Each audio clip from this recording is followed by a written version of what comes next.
Hoje vamos terminar com a vida de Ruth? Não vamos terminar com a vida dela, mas vamos terminar a história de Ruth. Hoje vou fazer uma sanduíche, juntar 2 capítulos, mas para mim é uma das histórias mais fascinantes da Bíblia, porque me ajudou imenso e foi por isso que eu decidi pregá-la. Nunca tinha pregado uma série sobre Ruth e realmente Ruth é uma mulher extraordinária. E a Bíblia está cheia de pessoas extraordinárias. Pessoas que não são necessariamente ricas, influentes, com grande nível de educação formal, mas são mulheres e homens, judeus e não judeus, que ousam acreditar e confiar em Deus. E ao fazerem isso, conseguem ter vidas extraordinárias. Ruth é uma destas mulheres. Ruth é uma moabita que decide recomeçar sem recursos nenhuns. Decide sair do seu conforto, da sua casa, depois de ter perdido o seu marido, ainda jovem, e decide avançar para um outro país como uma refugiada. Talvez os imigrantes sabem um bocado o que é isto, mas não no conceito tão grande que Ruth percebeu como refugiada. Mas, ao chegar lá, ela tem a atitude certa. Eu não vou pregar as 2 mensagens que preguei, mas ela tem a atitude certa para poder enfrentar os dias maus que ela estava a viver. Ela percebe uma coisa, que na altura dos dias maus não é a altura para deixar um lugar onde Deus pode falar connosco. Belém era a casa do pão. E nós vimos o contraste entre Noemi e Ruth. E Ruth, verdadeiramente, cujo nome significa agradável, se tornou uma pessoa amarga na vida. Porque ela não soube enfrentar os dias maus que ela passou. Ela abandonou lugares onde Deus poderia falar com ela, eu acredito, e onde ela e o seu marido, Elimeleque, que significa o Senhor é Rei, parece que os dois mostram precisamente aquilo que eles não eram. É uma contradição ao seu próprio nome. Talvez como tu e eu, muitas vezes, nos chamamos cristãos, seguidores de Jesus, e fazemos tudo menos o que Cristo queria que nós fizéssemos. Mas ela, nos dias maus, ela deixou-se vencer. Ela desistiu e perdeu a esperança. Basicamente, Noemi, a sogra de Ruth, era uma mulher amarga, judia, crente, diríamos nós, evangélica, mas sem esperança. E de repente, ela entende que Deus ainda está no controle da nossa vida. E faz aquele caminho de retorno. E a partir daqui, Ruth começa a levantar-se. Porque Ruth, em vez de amargar, escolhe amar. E eu acho que isto é muito interessante. Porque perante as mesmas dificuldades que estavam a enfrentar, o coração daquelas mulheres foi diferente. Uma estava uma mulher sem esperança, derrotada, desistiu de viver. Nos dias de hoje estava deprimida, a tomar ansiolíticos, Xanax e essas coisas todas, e os Xanons. Aquelas coisas que nos fazem dormir para não pensar na vida. Ela hoje seria uma dessas, talvez com algumas consultas continuadas de depressão, porque ela não conseguiu encontrar esperança na sua vida. Ruth não. Ruth era diferente. Ela escolheu amar a sua sogra, amar o Deus da sua sogra e amar o povo da sua sogra. Eu acho tão interessante porque Ruth não se viu como uma vítima. E por isso decidiu também recomeçar a sua vida. Nós falámos isto na segunda mensagem, que quando nós chegamos a uma altura da vida em que tudo parece determinado, como é que nós vamos recomeçar a vida? Não é? Ruth não deixou de arriscar. Ela saiu à procura de comida. Ela saiu, não ficou em casa a alimentar a sua vida, a cantar o fado, como uma boa portuguesa, não é? Ela saiu para poder ver o que a sorte lhe poderia prover. E também ela assume a responsabilidade. que é uma coisa muito diferente dos nossos dias, que estamos dependentes de muitos subsídios. E é bom quando os subsídios ajudam as pessoas, não quando as paralisam, não é? Quando não as deixam crescer. Uma das coisas que mais me alegra na nossa obra social aqui é quando alguém, depois de uns meses ou uns anos de ajuda, vem e nos diz assim: "Oh, pastor, não preciso mais de ajuda." E temos tido isso várias vezes a acontecer aqui. Sabem o que é que significa? Significa que as pessoas se assumiram a responsabilidade de levar a sua vida e de mudar a sua sorte. E vimos que ela passou a viver à luz desta ideia da semeadura e da ceifa. Porquê? Porque ela percebeu aquele conceito que o livro de Gálatas nos diz: porque tudo o que nós semearmos, certamente colheremos. Então ela percebeu isso. Se eu semear bênçãos, eu vou colher. Se eu semear hostilidade, eu vou colher. Às vezes nós pensamos que a coisa funciona só para as coisas boas. Não, para as coisas más também funciona. E falámos de David, como é que Deus também puniu David por aquilo que tinha acontecido com ele. Então o que nós percebemos nesta história, basicamente, até aqui neste momento, é que verdadeiramente, se tu e eu vivermos à luz desta verdade, as nossas escolhas serão cuidadas, ponderadas, porque vamos entender que o que nós semeamos, mais dia ou menos dia, nós vamos apanhar na vida. Hoje vamos falar do caráter de duas pessoas especiais, Ruth e Boaz.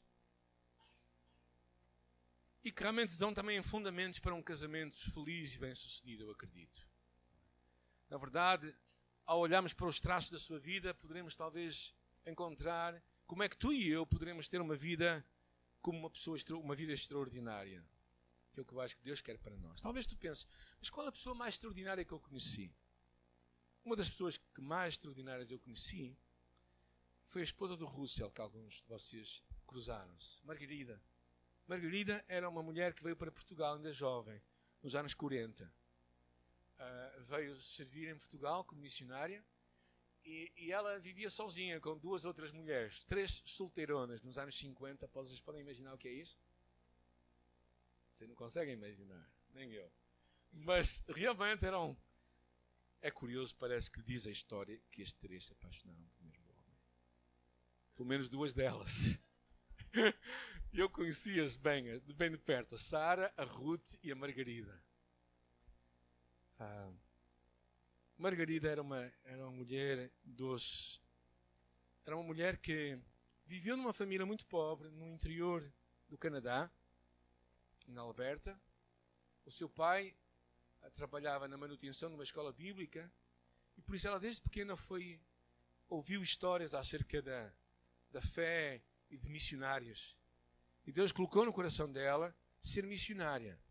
Soube que, em vez de ela vir para Portugal, nos anos 40, 50, ela queria ir para a Índia. Mas quando se apercebeu o que a mulher na Índia poderia ou não poderia fazer, ela desistiu. E veio para a nossa cultura bem latina, portuguesa.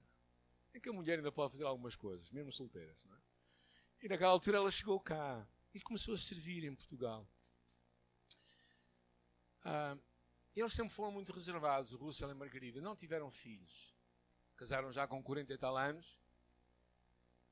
Mas conhecia de perto, particularmente quando também fomos pastores da igreja em Aldoar. Como jovens tínhamos muitas ideias para mudar muitas coisas.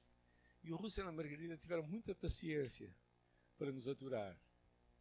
E para aceitar algumas mudanças que nós fizemos. Ela ficou, naquela altura, aos 60 anos, teve cancro. E fez um tratamento que era possível lá. Estamos a falar de 30 anos atrás, não é? O tratamento que era possível, 30 e poucos anos. E graças a Deus ela fez a amputação do seio.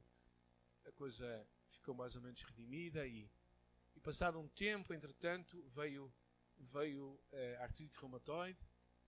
Que as mãos dela começaram as artroses começaram a fechar-se e as dores, ela tinha muitas dores, não conseguia varrer a casa, não conseguia tocar piano, que ela tocava muito bem.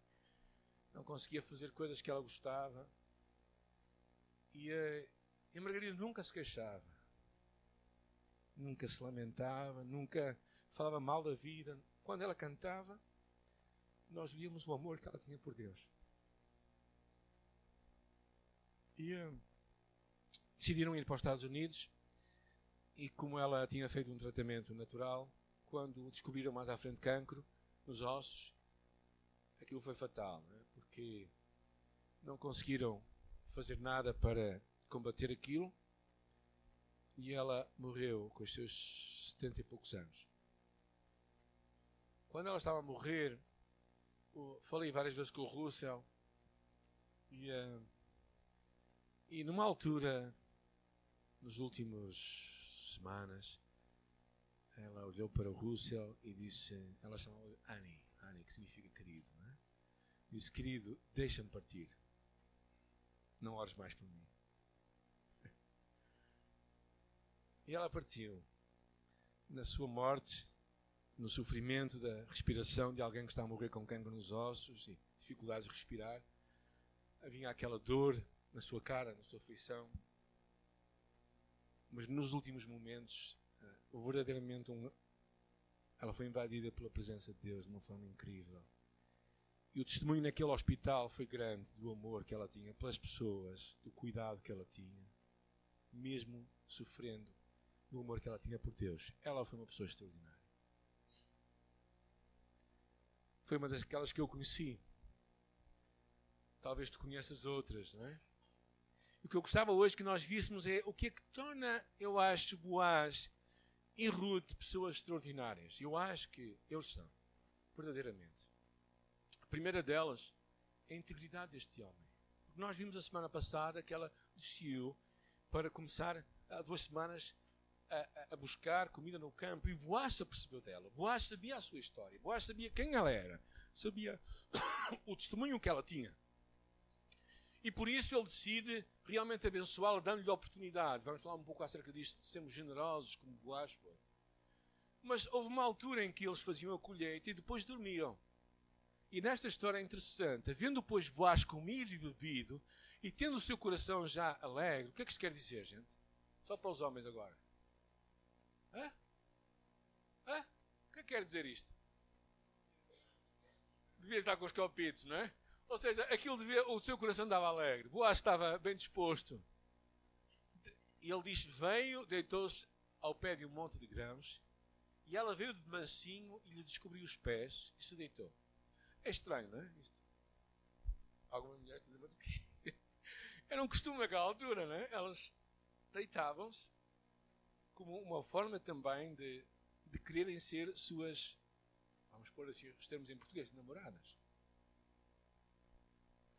Agora, imaginem Boaz, e diz aqui, e descobriu, e sucedeu que pela meia-noite o homem estremeceu e se voltou, e eis que uma mulher jazia a seus pés. Quem era esta mulher?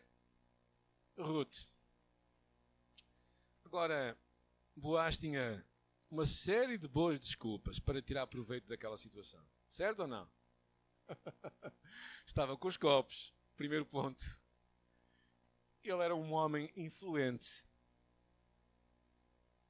Poderia aproximar-se um pouco mais desta mulher vulnerável. Ter gestos pouco apropriados para tirar vantagem. Passar a mão por ela. Fazer alguns avanços sexuais. Mas ele não fez. Integridade é sermos a mesma pessoa em todas as alturas. Na verdade, a palavra integridade, uma das definições, significa sermos completos ou inteiros. O que significa que somos a mesma pessoa perante as pessoas que conhecemos e aquelas que não conhecemos. Porque o segredo mais secreto aqui na terra é um escândalo nos céus.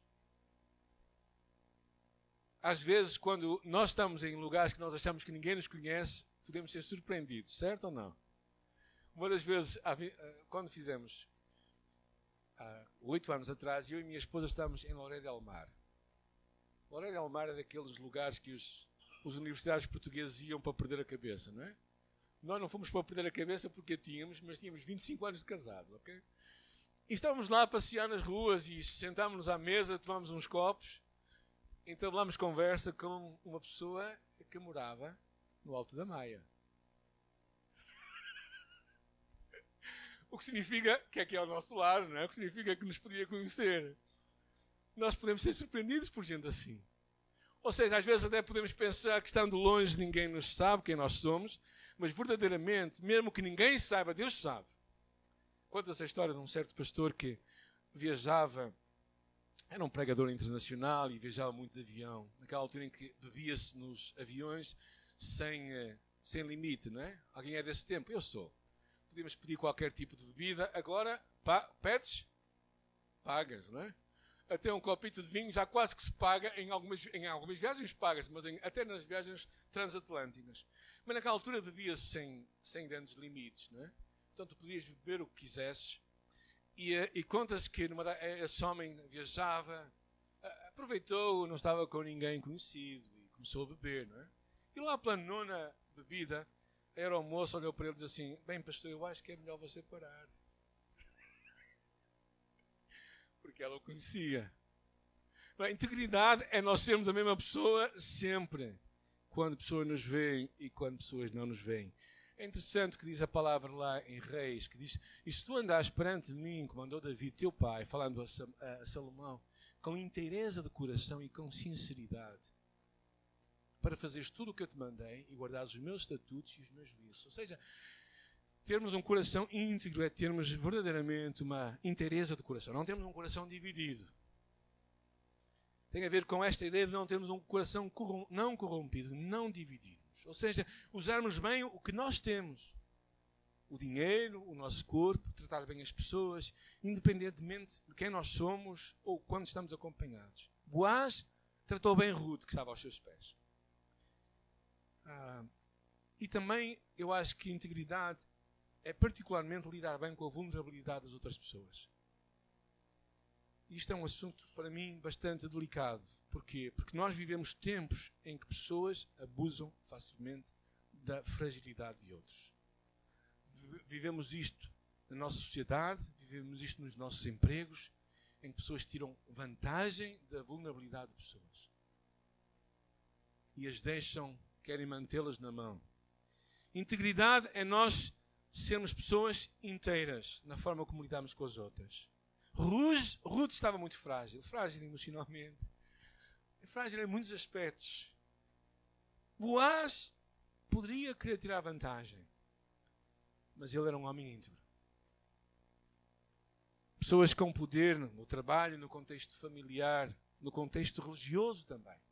Temos ouvido muitas histórias acerca de como pessoas, padres em particular, mas se calhar encontraríamos o mesmo em várias outras instituições evangélicas, abusaram da vulnerabilidade de crianças abandonadas.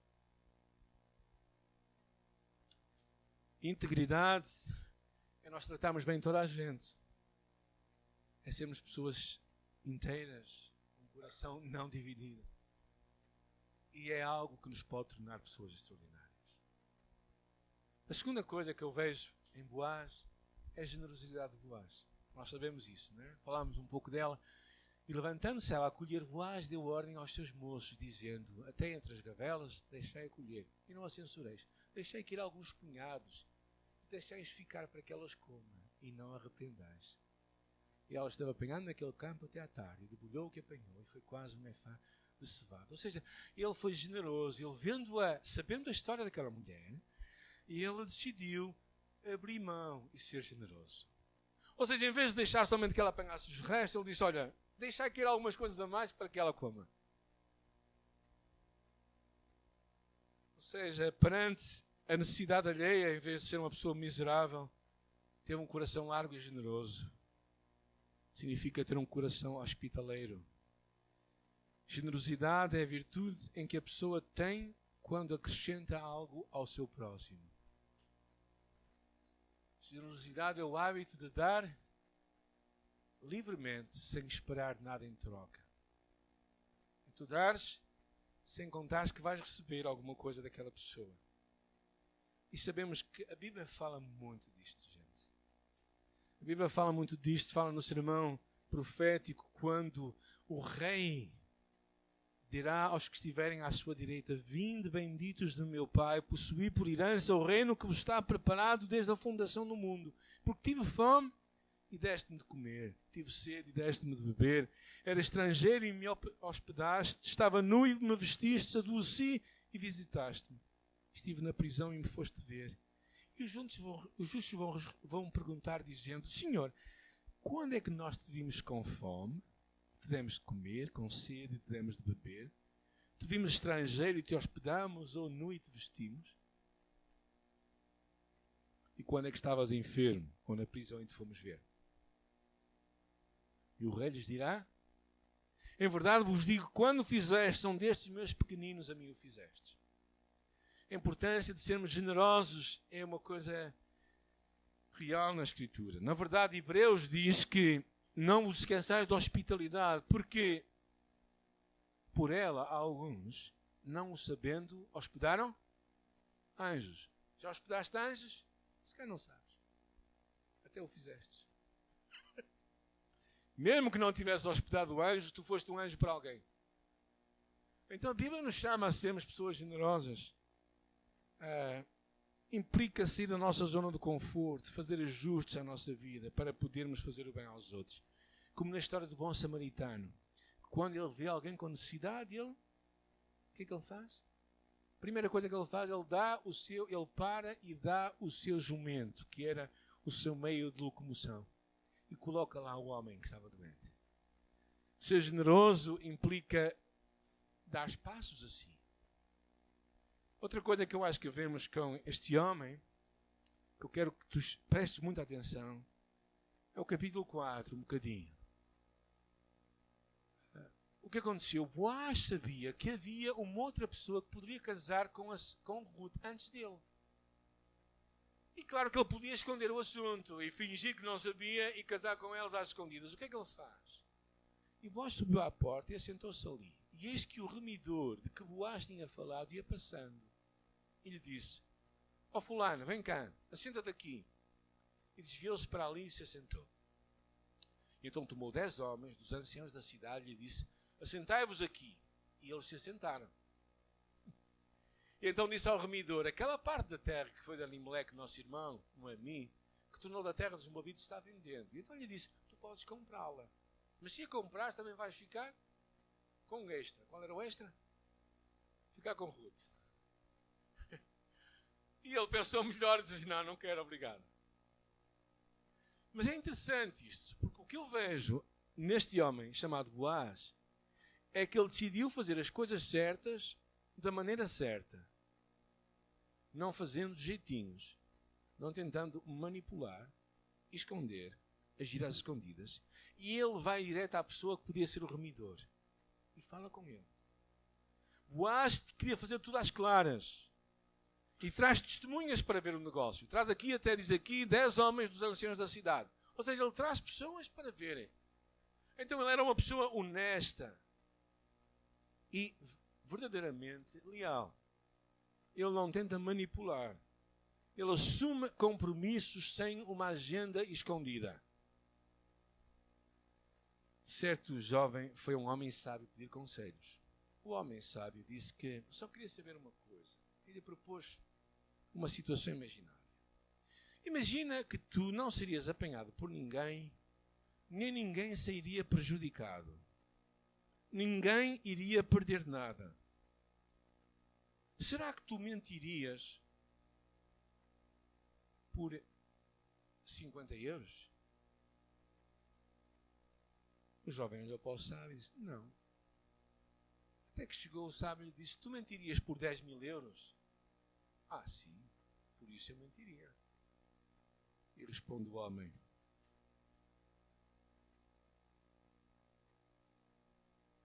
eu sei que tipo de pessoa tu és. Estou apenas tentando saber o teu preço. Ou seja, sermos leais e honestos é nas grandes e nas pequenas coisas. Naqueles momentos em que só nós vemos e ninguém nos vê. Quando estávamos a regressar do nosso tempo sabático em Peniche, parei lá. Peniche tem muito vento. Confirmam isso, não é? E naquela altura em que abri o meu carro, a porta do meu carro foi um bocadinho mais do que deveria. Um bocadinho não, quer dizer, o vento empurrou para lá. E o que é que aconteceu? Imaginem. Bateu num carro que estava ao meu lado. Um carro já bastante amassado em várias partes. E eu olhei para um lado, não vi ninguém. O que é que deveria fazer? O que é que poderia fazer? O que muita gente faz, que é, bem, já que o carro está assim tão machucado, não vale a pena fazer nada. O melhor é ir-me embora. Ou poderia esperar ali 2 minutos ou 3 só para aliviar um bocadinho a consciência e vendo que ninguém vinha, ir-me embora. Não é? Bem, decidi colocar um papel, não é, com o meu nome e com o meu telefone, e depois recebi uma chamada. Imaginem para quê? Para pagar. Para ajudar a pagar a conta. E pronto, e foi interessante, falei com o rapaz,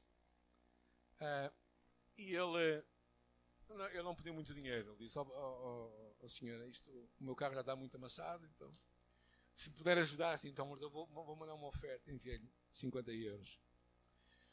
Não fiquei mais rico com menos 50 euros, porque senti que fiz o que tinha que fazer. Honestidade é sermos pessoas, realmente sermos autênticas.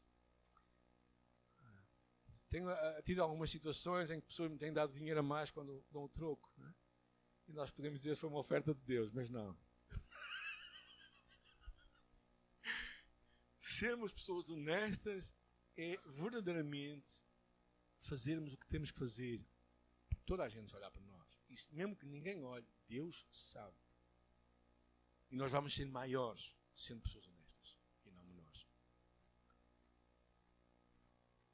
Um outro princípio que eu quero falar convosco, temos mais 2 para falar. Este aqui é a ideia de assumir os compromissos publicamente, que eu acho interessante. Eu não costumo naquela altura que os compromissos fossem selados. Boaz disse aos anciãos e a todo o povo: sois testemunhas de que tomei tudo quanto foi de Elimeleque e da mão de Noemi, e de que porque também eu tomo por mulher a Ruth, a Moabita. Ou seja, ele pega e diz assim: eu assumo um compromisso hoje perante vocês, líderes nesta cidade, que eu vou cuidar de Ruth. Eu me caso com ela. Eu assumo publicamente o meu casamento. No momento em que as pessoas acham que tudo deve ser privado, eu acho que há muitos compromissos que têm que ser tornados públicos, e o casamento é um deles. O casamento é algo que tem que ser testemunhado diante das pessoas. Não é? Gênesis fala claramente disto: deixará o homem seu pai e sua mãe, e se unirá à sua mulher, e serão os dois uma só carne. Mas eu penso que também, além do casamento, não é, que nós claramente vemos nas Escrituras. Ou seja, para mim o casamento é algo que tem que ser tornado público. Não pode ser algo que dois pombinhos decidem fazer, não é? Na gaiola. Não. Tem que ser algo diante de toda a gente. Tem que ser assumido. Um casamento. Ou seja, essa história de união de facto, claro que são factos, a união. Mas eu acho que a Bíblia nos encoraja a fazermos algo público.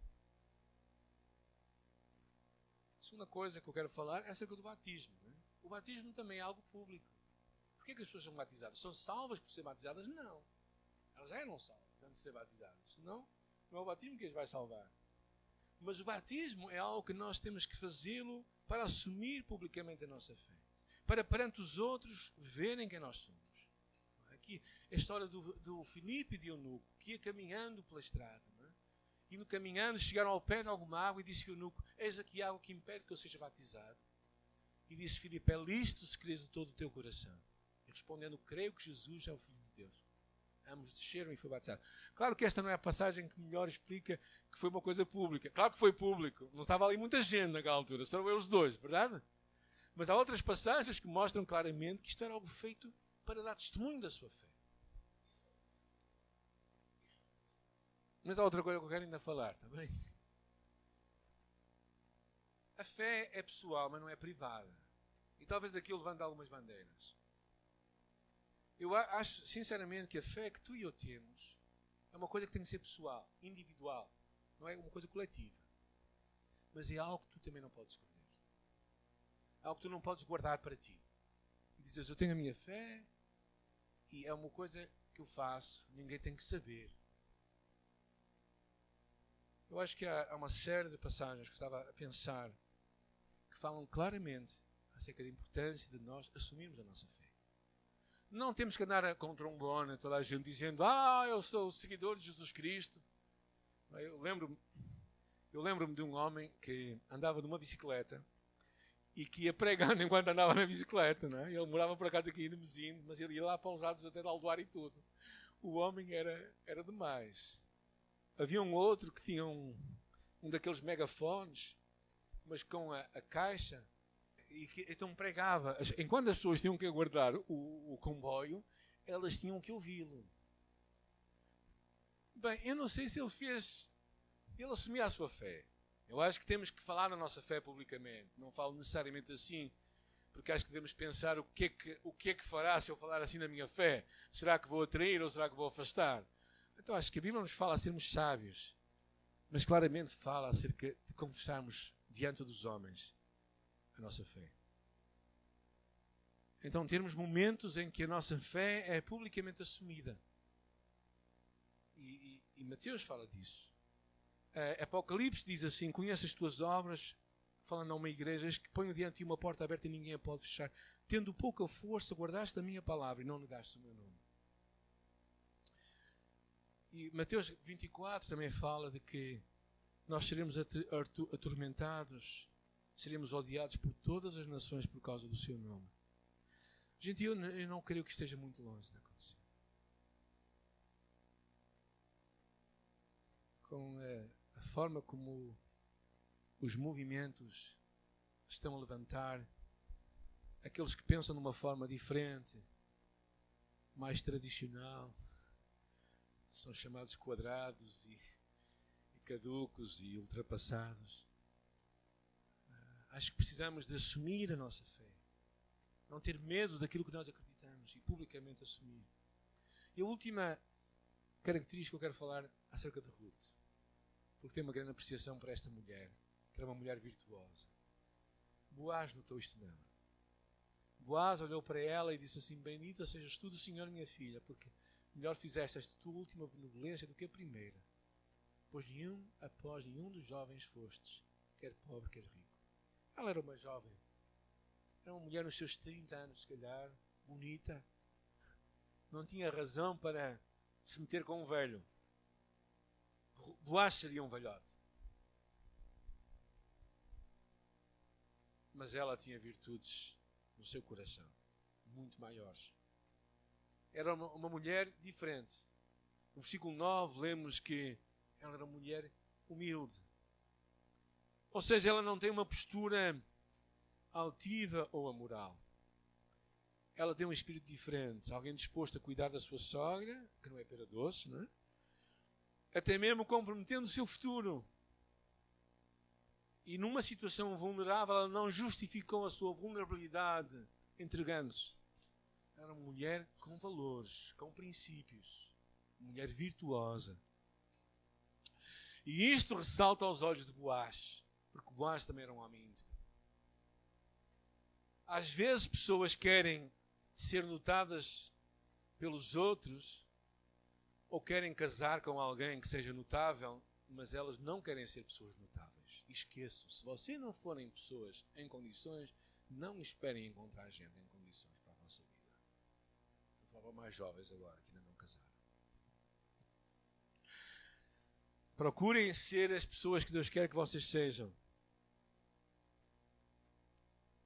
E vamos terminar com o quê?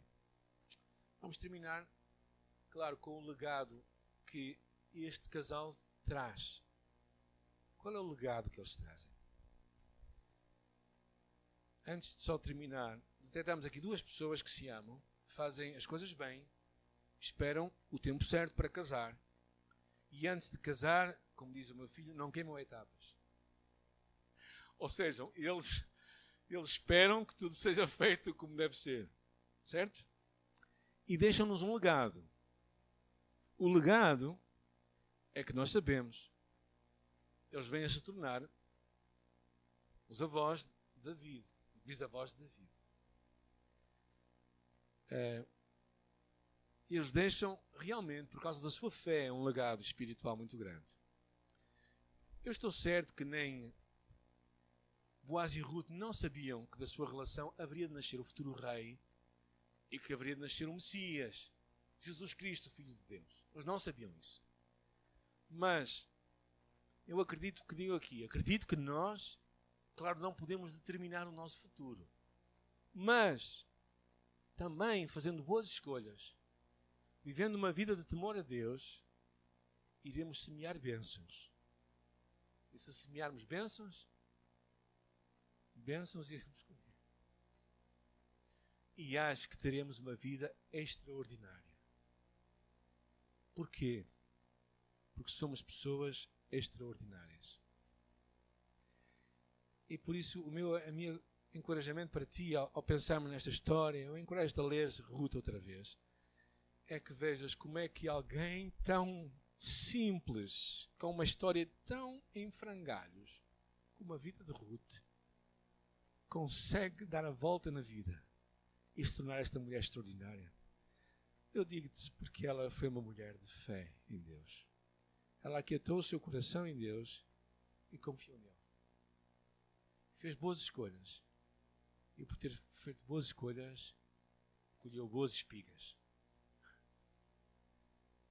O meu encorajamento para ti e para mim é que sejamos estes homens e mulheres que fazem boas escolhas, leais, honestos, íntegros. Pessoas virtuosas, com valores. Pessoas que percebem que a sua beleza, diz a palavra no Novo Testamento, que a beleza da mulher não é... Alguma mulher sabe este versículo ou não? Não é a sua aparência, o seu exterior. Claro que também ajuda, não é? Não vamos querer ter mulheres assim, um bocadinho lá antigamente. Mas a beleza da mulher é o seu interior, é aquilo que está dentro dela. Eu creio que o mesmo é para os homens.